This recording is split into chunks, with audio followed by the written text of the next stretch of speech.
Alright guys, I heard it, I'm going to make it. Welcome to my player-owned farm guide. So player-owned farms is a new area in Runescape 3 where you can do your farming training, make money, as well as grow some really cool animals, and it's a pretty fun minigame when you get into the nitty-gritty of it. So we're going to jump onto my other account, which is a fresh account, level 1 farming, and I'm going to show you how to go right from the beginning. If you already have these requirements, which is 17 farming and 20 construction, you can skip till this point in the video. However, if you're new to farming, I'm just going to give you a quick rundown on how we're going to do this. To start off, there are 4 locations where you can train your farming on a new account. Ardoin, located behind player-owned farms, Catherbury, Falador, and Canifus. Things that will help you during this is the Canifus Lodestone, Fally Lodestone, Catherbury Lodestone, and the Ardoin Lodestone, so I recommend unlocking those as soon as possible. If you don't have the Canifus Lodestone, go over and complete the quest. It's not going to take you too long. I believe it's Priest Imperial that will unlock that one for you. Once you've done this, we can begin farming. Now on your very first run, you should end up with around level 5 to level 6 just from planting all of your crops and cleaning up all of the weeds that you get. To start off, we're going to start by planting some potatoes. Once we've passed the potato level, we can start to grow marigolds, and then we can move on to other things such as the cabbages, then tomatoes, and eventually work our way up to 17 farming. Unfortunately, I can't give you a time frame for this as it does depend on how often you are checking your crops, but make sure that you plant them, put the soil on top. I recommend super compost, that way it doesn't hopefully die. And then you put water on top. In the time while you're waiting for it to grow, this is when you can do your construction training.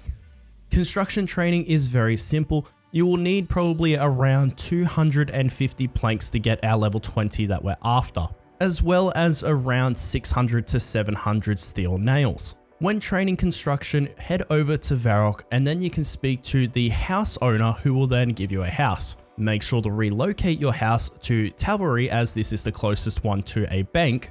Make sure you have a full inventory of planks with your nails. Head inside your house in building mode and we're going to start by building chairs. Make chairs up until you can build a bookcase.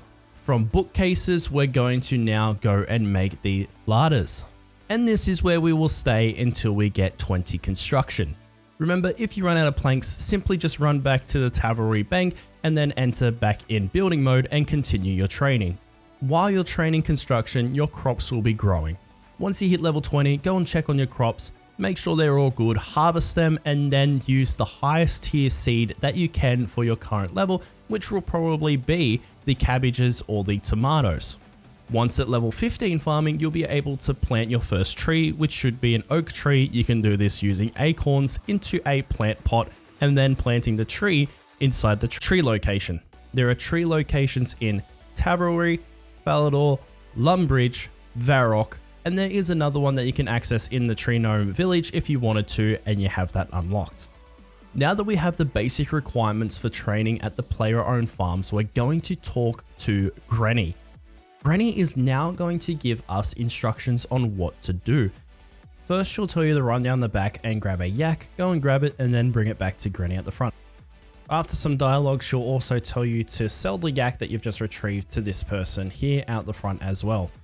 Once you've sold the yak, you'll then receive beans, which you can go back and give to Granny, and she'll tell you to add them to your currency pouch. Once you've added them to your currency pouch, talk to her again and you'll buy your first upgrade. From here on out, the tutorial is pretty simple. Just listen to what Granny says and follow the instructions. Let's get into the details. So the basic premise on how to use player-owned farms is you want to grab unchecked animals, which are the babies, check them to see if they're a male or a female, put them inside the pen, so drop them inside the pen and just let them grow until they're either an adult or an elder. Now, personally, I like letting them go to an elder because you get more XP. However, if you want beans, you pull them out as an adult. So that's the basics. Grab the babies, put them in the pen, let them grow, take them out, and sell them for beans. The traders who will take the animals are usually located around the area where the well is. I touched on it before, however, there is 2 of each kind of pen, except for the breeding pen, there is only 1. So if you wanted to access the extra pens, you will need to buy them in Granny's Market by right-clicking her and then unlocking the ability to build the pens. Each pen will require some materials that you'll have to gather from the Grand Exchange, and the medium pen and the large pen also have a requirement of 40 construction and 60 construction respectively. While we're on the topic of that, inside the marketplace you will find the rewards. Now, the best rewards in my opinion in here is the ability to breed inside the pen. That means that you can get free animals. You don't have to pay for animals anymore because they're going to continually breed inside their own pen, as well as the ability to unlock the collector. Down at the breeding pen, once you have a collector, all of the babies will then go to this person who sits outside. Once a day, once a week, whatever time you want to go down and collect your animals, you can go and grab all of them. Now, the cool thing about this is that you will usually get more animals than you need to actually use in your farm, meaning that you can sell them on the Grand Exchange and get more money. Other rewards inside the store that I recommend getting is the herbicide and the seedicide upgrades, which will then collect seeds and herbs while you're out training things such as Slayer. The farmer's outfit, which will give you up to a 6% boost in farming XP. And the totems to go outside. They're the little spinny wheel that you can see on the screen at the moment. Let's talk about traits.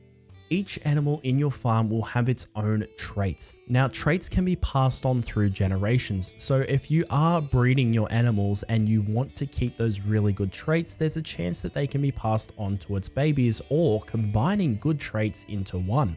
For example, there's some traits where your animals will grow faster and other traits that will give you more XP once you gather the produce or more beans once you sell them. So by having mum with the XP and dad with the growing faster, potentially the baby that they create can have both of those traits, meaning that you've got a new animal that grows faster and gives you more XP. And just like before, if you breed this with another animal that has a perk or trait that you want, you can then breed that into another baby and potentially have a 3 trait, pretty much the best animal that you can have.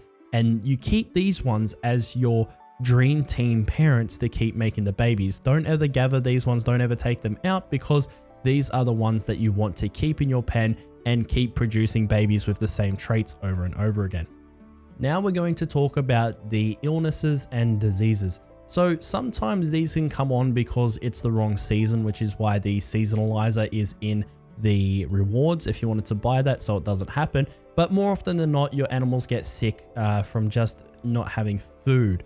So if you do get sick, I'll leave a link in the description down below that tells you which medical condition fixes what. Each animal has its own happiness meter as well as its own performance meter. Now, if you try to gather animals and these two options are not at 100%, you're not going to get 100% of the XP. So make sure that you are always tending to your animals, fixing their illnesses, and just making sure that they are at 100% by the time you go to harvest them. Otherwise, you are not going to get the full amount of XP. So let's talk about food then. Each animal does require its own certain type of food. However, most of the animals here in the normal player-owned farms do require flowers as their main source of food. So the easiest way to do that is to teleport over to Varrock and then make your way over here into Falador Park, where you will find this farmer and you can buy woad leaves from him. Now you can buy up to 10,000 at a time and then unclick him, click him again, and you can buy another 10,000. Typically, each trough full of food will last about a week, so that's only 1,000. So you should have 10 weeks worth of food for one particular animal if you're buying 10,000 at a time. Now, obviously, if you have multiple farms and they're all using the woad leaves, then it's going to be a lot more. Just keep an eye on it and make sure that you're consistently topping it up. Other things such as spiders, the easiest way to do this is seeds. If you want to see the cheapest seeds, you can always jump onto the wiki and have a look, or just use the Grand Exchange on the website. For things like the dragons at the top end, that is why the fish is so expensive and all of the meat is so expensive in the game now, is because of player-owned farms, if you were wondering as a returning player. So if you do not have 99 fishing at the moment, I recommend you go fishing about once a week, and that way you can keep your farm just pure profit and everything is still free for you. Seeds, unfortunately, you will probably have to buy because there's just no real good way of getting a bunch of them really quickly. There's also contracts that you can complete, but I really don't look into them unless you're going for a comp cape. That's the only reason I would recommend doing them, so I would skip out on those. Then we have the ANACHRONIA player-owned farm expansion. So if you go inside Granny's house up to the second floor and then travel across the vines, you will find yourself teleported over to ANACHRONIA. Now, if you haven't got this place unlocked, I recommend watching my video, which is linked in the description down below. Go and unlock it. Now, the difference between this place and the original player-owned farms is that in order to build the pens, you will need resources from ANACHRONIA, and these take time to obviously obtain. Another big difference between here and the mainland is that this is quite the expensive place to set up, with some of the animals actually costing over 1 million GP each. Which, not to worry about, you only need to get a male and a female, and once again you can go back to breeding them, as we have a small, medium and large pen just like on the mainland, as well as a breeding pen. I personally don't have this place set up yet because I'm still waiting for resources from ANACHRONIA. However, once this place is set up, I will be farming the animals and getting a lot of GP for it. Not so much focusing on XP with this place, I think I'm just going to farm it for GP. And there you go guys, that is my player-owned farms guide done. Now let me know what you guys think of player-owned farms. I really enjoy it. I think it's a really nice pastime to just distract yourself for a little bit from the main bit of RuneScape. Now, my guides are obviously very different than most other people because I give you guides from my experience. I don't just read the wiki, I don't just recycle what everyone else is talking about. These are my experience in the game, which I'm passing on to you. So remember, we have a Discord which is linked in the description. If you're new around here and you want to see some more RuneScape 3 content, be sure to subscribe. But I am LaserShark and I will freaking see you later.